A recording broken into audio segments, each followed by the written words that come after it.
شروع اللہ کے نام سے جو بڑا مہربان نہایت رحم فرمانے والا ہے۔ اللہ ہی کی تسبیح کی ہر اس چیز نے جو آسمانوں میں ہے اور جو زمینوں میں ہے، اور وہ بہت غالب بڑی حکمت والا ہے۔ اے ایمان والو، تم ایسی بات کیوں کہتے ہو جو کرتے نہیں؟ اللہ کے نزدیک یہ سخت ناپسندیدہ بات ہے کہ تم ایسی بات کہو جو کرتے نہیں۔ بے شک اللہ ان سے محبت کرتا ہے جو اس کی راہ میں صف باندھ کر قتال کرتے ہیں، گویا وہ سیسا پلائی ہوئی دیوار ہوں۔ اور یاد کرو جب موسیٰ علیہ السلام نے اپنی قوم سے فرمایا، اے میری قوم، تم مجھے کیوں اذیت دیتے ہو حالانکہ تم جانتے ہو کہ میں تمہاری طرف اللہ کا رسول ہوں۔ پھر جب انہوں نے ٹیڑھ اختیار کی تو اللہ نے ان کے دلوں کو ٹیڑھا کر دیا، اور اللہ فاسق قوم کو ہدایت نہیں دیتا۔ اور یاد کیجئے جب عیسیٰ ابن مریم علیہ السلام نے کہا، اے بنی اسرائیل، بے شک میں تمہاری طرف اللہ کا رسول ہوں، تصدیق کرنے والا ہوں اپنے سے پہلے آنے والی کتاب تورات کی اور اس عظمت والے رسول صلی اللہ علیہ وآلہ وسلم کی خوشخبری دینے والا ہوں جو میرے بعد تشریف لائیں گے، جن کا نام احمد صلی اللہ علیہ وآلہ وسلم ہے۔ پھر جب وہ رسول صلی اللہ علیہ وآلہ وسلم ان کے پاس واضح نشانیاں لے کر آئے، وہ کہنے لگے یہ تو کھلا جادو ہے۔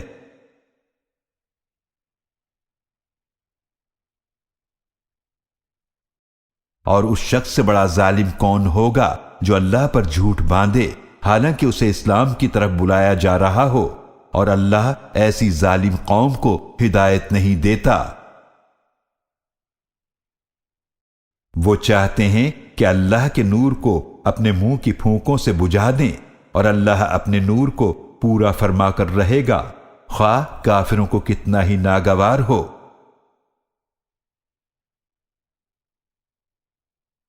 وہی اللہ ہے جس نے اپنے رسول صلی اللہ علیہ وآلہ وسلم کو ہدایت اور دین حق کے ساتھ بھیجا تاکہ وہ اسے ہر دین پر غالب فرما دے، خواہ مشرکوں کو کتنا ہی ناگوار ہو۔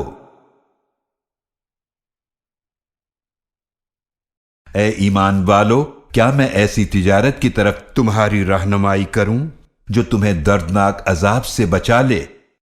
وہ یہ ہے کہ تم اللہ اور اس کے رسول صلی اللہ علیہ وآلہ وسلم پر ایمان رکھو اور اللہ کی راہ میں جہاد کرو اپنے مالوں اور اپنی جانوں سے، تمہارے لیے یہی بہتر ہے اگر تم جانتے ہو۔ وہ اللہ تمہارے گناہ بخش دے گا اور تمہیں ایسے باغات میں داخل فرمائے گا جن کے نیچے نہریں بہہ رہی ہوں گی، اور نہایت عمدہ رہائش گاہوں میں ٹھہرائے گا جو ابدی جنتوں میں ہیں، یہی بہت بڑی کامیابی ہے۔ اور ایک دوسری دنیاوی نعمت بھی عطا فرمائے گا جسے تم پسند کرتے ہو، وہ اللہ کی طرف سے مدد اور جلد ملنے والی فتح ہے۔ اور اے نبی مکرم صلی اللہ علیہ وآلہ وسلم، آپ مومنوں کو اس بات کی بشارت دے دیجئے، اے ایمان والو، تم اللہ کے دین کے مددگار ہو جاؤ، جس طرح عیسیٰ ابن مریم علیہ السلام نے حواریوں سے فرمایا تھا، کون ہے جو اللہ کی راہ میں میرا مددگار بنے؟